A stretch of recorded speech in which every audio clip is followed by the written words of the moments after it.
आज बात करेंगे संतान रेखा के बारे में। जी हाँ दोस्तों, संतान रेखा का विचार कर लेना भी हमारे लिए एक गर्व की बात है। विवाह रेखा की सच्ची समझ तभी संभव है जब संतान रेखा के ऊपर भी गौर किया जाए। तो हाथ में संतान रेखा कहाँ होती है और इसके फल क्या होते हैं? दोस्तों, जातक के हाथ में बुध क्षेत्र पर स्थित विवाह रेखा के बीच या सिरे पर या उस रेखा से आरंभ होकर बुधा अंगुली कनिष्ठिका मूल की ओर जाने वाली छोटी पतली सुंदर स्पष्ट खड़ी कई रेखाएं दिखाई पड़ती है, वे संतान रेखा के नाम से जानी जाती है और इन्हीं से एक मनुष्य के जीवन में होने वाली संतान का योग देखा जाता है।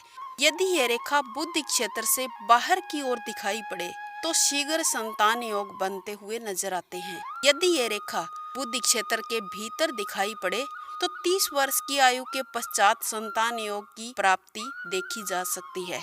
अब बात कर लेते हैं कि संतान रेखा कहां से आरंभ होकर किस स्थान की ओर या किस दिशा में समाप्त होती है। इसको अगर गौर से देखा जाए तो हम यह कह सकते हैं कि यह संतान स्वयं स्वस्थ होकर माता पिता के लिए शुभ होगी या अशुभ। तो इन बातों पर भी ध्यान देना बेहद आवश्यक है। इसके पूर्व यह भी समझ लेना चाहिए कि विवाह रेखा पर स्थित सीधी सुंदर और गहरी रेखा क्या दर्शाती है। क्या सच में ये रेखा पुत्र सूचक है या जो कम गहरी साधारण या झुकी हुई टेढ़ी रेखा है वो क्या दर्शाती है? क्या वो सच में कन्या सूचक रेखा होती है? दोस्तों, सुंदर और स्पष्ट रेखा अगर आपकी हथेली में दिखाई दे रही है तो वो संतान के स्वास्थ्य की ओर इशारा करती है। अगर आपके हाथ में टेढ़ी या कटी फटी या लहरदार रेखाएं हैं तो वो आपके संतान के रोगी होने की ओर इशारा करती है। वैसे संतान रेखा पुरुष की अपेक्षा स्त्रियों के हाथ में अधिक देखी जाती है, फिर भी प्राय कन्या रेखा पुरुष के हाथ में और जो पुत्र रेखा है वो स्त्रियों के हाथ में अधिक देखने को मिलती है। कभी कभी ये रेखा स्त्रियों की तरह पुरुषों के हाथ में भी पूर्ण और स्पष्ट दिखाई पड़ती है, किंतु ये तब तक नहीं होता जब तक पुरुष के हृदय में संतान के लिए कोई विशेष प्रेम या उसे पाने की अधिक लालसा न हो। तब तक ये रेखा उनके हाथ में सुंदर और स्पष्ट रूप से दिखाई नहीं देती है। संतान रेखा शेष सभी रेखाओं से अधिक स्पष्ट और बलवान हो तो वह संतान अपने माता पिता के लिए शुभ फल प्रदान करती है, शुभ फल देने वाली होती है।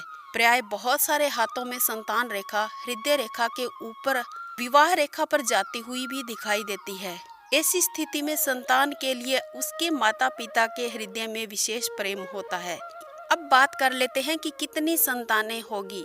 संतान रेखा को विवाह रेखा के बाहर से भीतर की ओर गिनना चाहिए दोस्तों।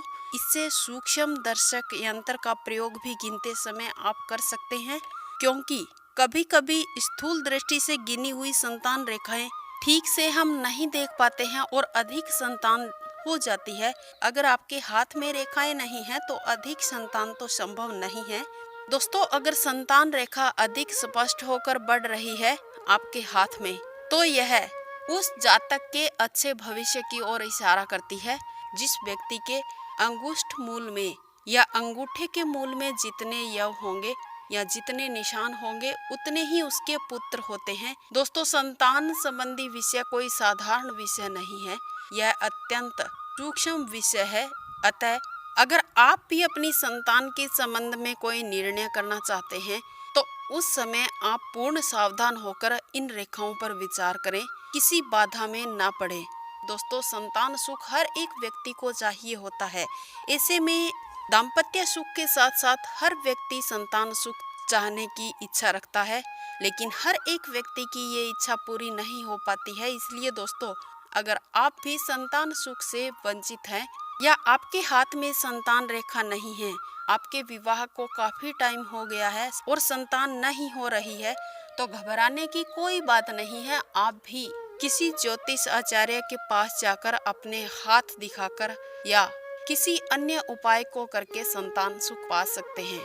दोस्तों, आज का हमारा वीडियो बस यहीं तक। अगर वीडियो अच्छा लगा है तो इसे लाइक करना, अपने दोस्तों के साथ शेयर करना। अगर आप चैनल पर पहली बार आए हो या अभी तक सब्सक्राइब नहीं किया है तो सब्सक्राइब करके बेल आइकन अवश्य प्रेस कर देना, ताकि आने वाला कोई भी अपडेट आपसे मिस ना हो। दोस्तों, मिलते हैं नेक्स्ट वीडियो में। वंदे मातरम, जय श्री कृष्णा।